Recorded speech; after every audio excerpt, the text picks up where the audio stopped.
Hi, I'm Pattu for freefincal, and today the Sensex crashed 2%. And if you're worried about this, then you need to watch this. So, already the media is busy with their stories on why the Sensex tanked. They call in experts and they talk about budget hangover, global cues, selling, and whatever.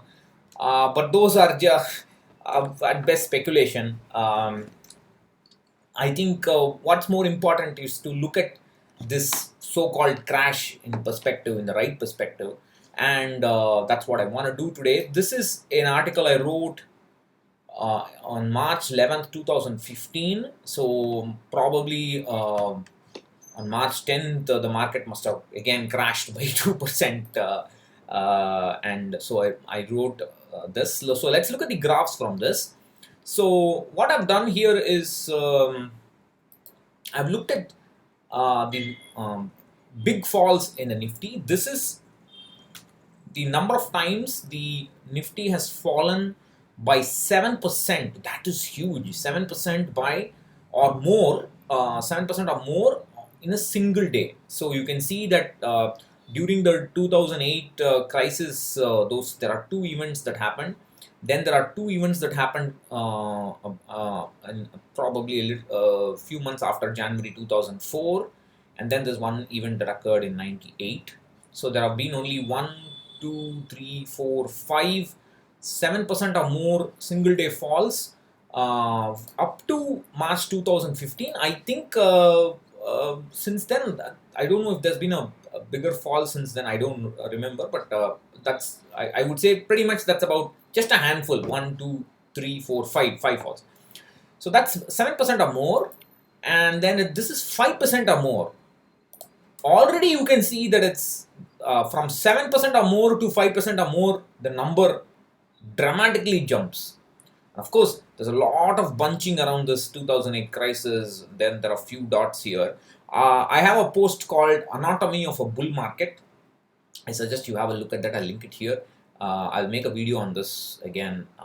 If this so-called crash persists, maybe tomorrow or day after, then I will have enough fodder to make another video on that. So you can see this bunching around. So whenever there's a big crisis, there's a bunch of those 5% or more single day falls.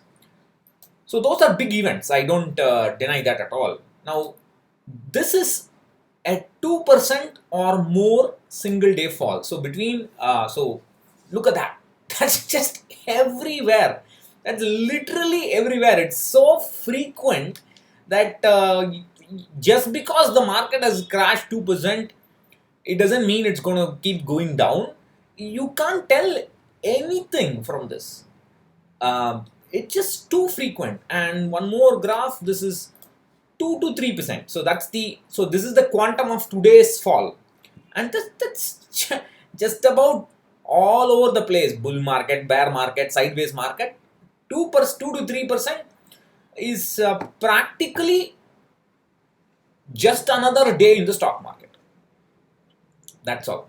So that is the point I wanted to convey in this video. We have to get used to these things. We should not make a big deal about it. Either way, we should not make a big deal about it. Either way, one, we should not worry about what is happening, what is going to happen in the market, or we should not boast, hey, today I invested all my money for this month in my. So what? You invested in a dip, it doesn't mean anything. If you want to time the market, have the guts to change the equity holding that you have, change it as per market movements. If you don't do that, you are not timing the market. Investing in dips is a waste of time. I have a video on that. You can check that out. So don't worry, don't boast about that. It means nothing. Also, how can I? Many people ask me, I'm just going to start investing in equity, or I have been investing in fixed deposits all my life, and I'm just starting to invest in equity or just shifting over to equity. How can I get used to this? I'm scared. There is you have to grin and bear it, but you have to manage your risk. The way you manage your risk is you have a proper financial goal, you have a reasonable return proper financial goal, have a reasonable return expectation. 10% is what I would expect very safely. That means you keep your risk less. Reasonable return expectation, have a proper asset allocation. What is the asset allocation necessary for that financial goal? Have a plan to change that asset allocation, that is decrease equity in a stepwise manner as you near the goal. I keep saying the same nonsense every time, but people listen to everything else but don't do this. I don't know why, but this is the key point. If you don't do this, everything else will fail. So have a time, change your asset allocation with time. Have a target corpus. Ensure that you are investing enough for the target corpus. Change your target. See if your target is changing every year by checking if the amount required for your need or service or whatever that you want to buy has changed, and then gradually keep building your fixed income so that you collect at least 60% of the target corpus as soon as possible, 75% of the target corpus. Then you can sleep better. See, the that 2% crash or 5% crash, whatever you want to call it, is not really a crash. It's just a movement. That's what I'm trying to say. But whatever you want to call it, it will not impact you if you don't have too much money in the market. That the only way that can happen is when you have a proper goal-based approach. Of course, when your goal is far away, you must have enough equity exposure. Otherwise, you will never reach your target corpus.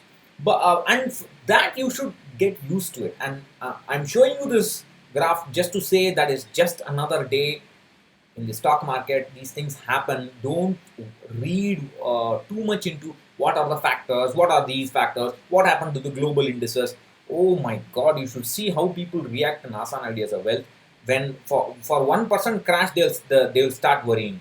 2%, 3%, 4% kind of movements. Of course, I'm saying crash as in a sarcastic manner, but for 2%, 3%, 4% kind of falls, the panic will slowly start getting in. And I have seen distributors in that group exploit this panic and make fun of the so-called direct investors and so on. All these has happened. So I mean, you have to get used to it and manage your risk well. That's why I keep saying, have a proper goal, have a proper asset allocation, manage your risk well. Unless you do that, you cannot um, be a proper investor. Don't worry too much about these things. Just keep investing. The media will keep just keep chirping away just to catch your attention. Ignore all that. Just focus on your goals. So that's what I wanted to say. So yes, so I'll catch you again in another video. Bye.